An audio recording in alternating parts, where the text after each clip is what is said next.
Hello, and welcome back to Coin Lady channel. Let's start with the Securities and Exchange Commission and its recent rulings. It appears they have suffered a serious setback, therefore monitoring their activities is essential. It's interesting that Chair Gensler is scheduled to speak later. This would be a great time to ask about any appeals they might be considering. This is definitely something to keep an eye on, so let's move on to the exciting financial news of the day. The Dubai Financial Services Authority approved XRP right before the start of the Ripple Swell conference in the banking industry. This is major, you guys. When it comes to international financial transactions, Dubai is the first jurisdiction to fully use XRP. Even while the price of XRP might not skyrocket right away, you'll want to hear the complete tale. The release of Ripple Labs' new payment system, which aims to increase cryptocurrency liquidity, has caused quite a stir. Hsbc Holdings is the latest company to jump on the digital asset bandwagon, and they plan to provide a digital asset custody service for institutional clients. This service will initially focus on tokenizing physical gold. There are several reasons why this change matters for the crypto community. Firstly, Hsbc will work with Medico for their storage requirements. Remember that earlier this year, Ripple, the company behind XRP, paid a stunning $250 million to acquire Medico, the company responsible for managing a huge portion of the world's gold. It has huge ramifications. With over $10.8 trillion in assets under custody in 2021, Hsbc is well positioned to lead the way with a digital asset issuing platform. The cutting-edge Hsbc Orion service for tokenizing gold bullion. Hsbc is ready to revolutionize blockchain-based applications in the financial sector.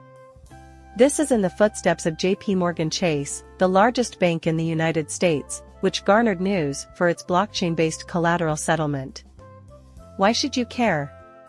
Because these events are affecting the future of banking and blockchain technology, especially with JP Morgan preparing to embrace ISO 200-2 from day one.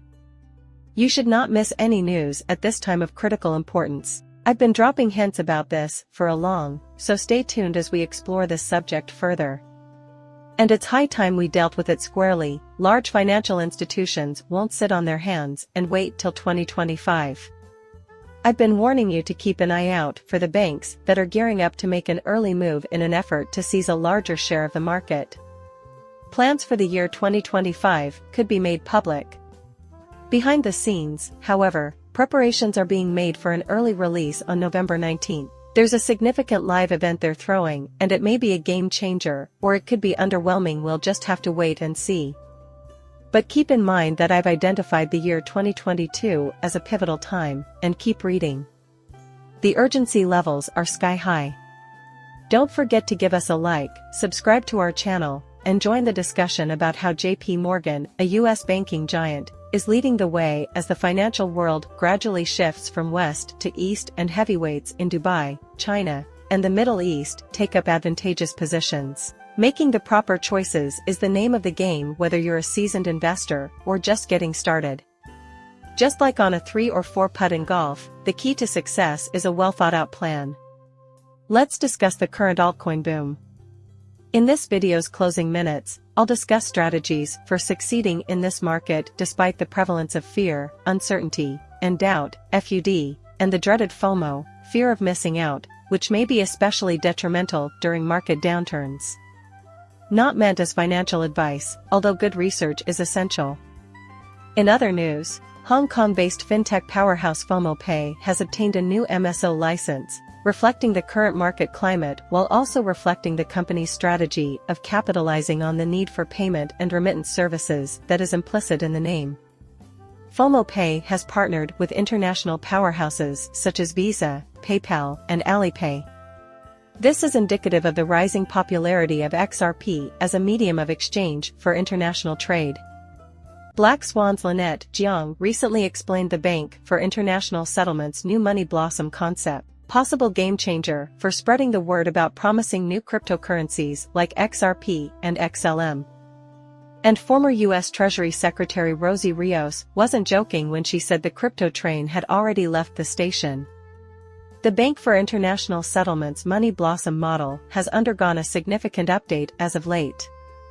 Private cryptocurrency support was eventually phased out, and a new type of cryptocurrency, the utility settlement coin, was established. In accordance with BIS.org, USC, big private banks, and a fintech company have taken a risk with the USC idea. It's all about building a collection of digital tokens representing multiple national currencies, all exchangeable on a distributed ledger network. A key question that this raises is whether they are dropping hints about Ripple and XRP's potential role in this ledger, in which the USD value of each country is guaranteed by an equivalent amount of its native currency stored in segregated reserve accounts at its central bank.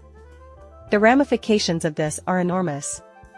By making the switch to XRP, the potential annual savings on SWIFT fees is $5 billion, and it doesn't even account for the money you'll save on bank charges by avoiding things like Vostro and Nostral accounts and layers upon layers of middlemen. Let's go to Africa, which is home to up to 90% of the world's chromium and platinum reserves, as well as 40% of the world's internal renewable freshwater supplies. South Africa's inclusion in the BRICS alliance comes as no surprise given the group's stated goals of challenging Western financial supremacy and paving the way for a new commodity-backed blockchain financial system. And that's not all. Central banks are preparing to issue their own digital currency. In a controversial paper titled The Real CBDC, the BIS raise your hand if you agree that strategic relationships between central banks and Ripple are necessary to make CBDCs a reality.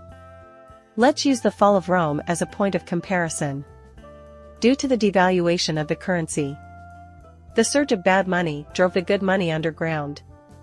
The parallels to the recent financial changes we've seen are remarkable. Many countries have been known to hoard gold and other precious metals in order to protect their currency against devaluation caused by coin clipping throughout history. As a result, the first types of counterfeit currency emerged. But here's the interesting part: governments kept the public busy with free alcohol and circuses modeled after the ancient Roman Colosseum, where gladiators fought to the death. The approach consisted of keeping the populace engaged and blind to the demise of the empires, startlingly similar to modern forms of entertainment such as UFC, albeit with our contemporary clothes, replacing togas and loincloths. Let's jump to the present day.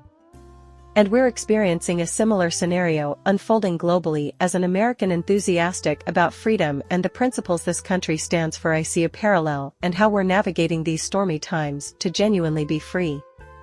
Humans seem to be locked in a never-ending struggle to acquire freedom, an idea that is peculiar to our species. That's why myself and my fellow crypto degenerates, a term I use lovingly, are taking this matter into our own hands. We're lining up our trailers at the bank, ready to haul in the profits that the new financial horizon promises. Since we are aware of the declining purchasing value of the dollar as a result of inflation, we will not be abandoning any bags.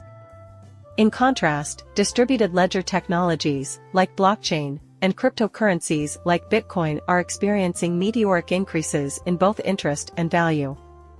As we navigate these shifts, keep in mind that information is strength. We can better prepare for the future if we have a firm grasp on the past and the present. Don't miss out as we go further into these topics and analyze their implications for the future of currency and individual liberty. I am not a certified financial planner, so please keep that in mind. These videos are intended solely for amusement purposes. I constantly stress the importance of people doing their own research and talking to experts before making any major life changes financially. We appreciate your listening. If you loved the video, please give it a thumbs up and don't forget to hit the subscribe button. See you later, bye.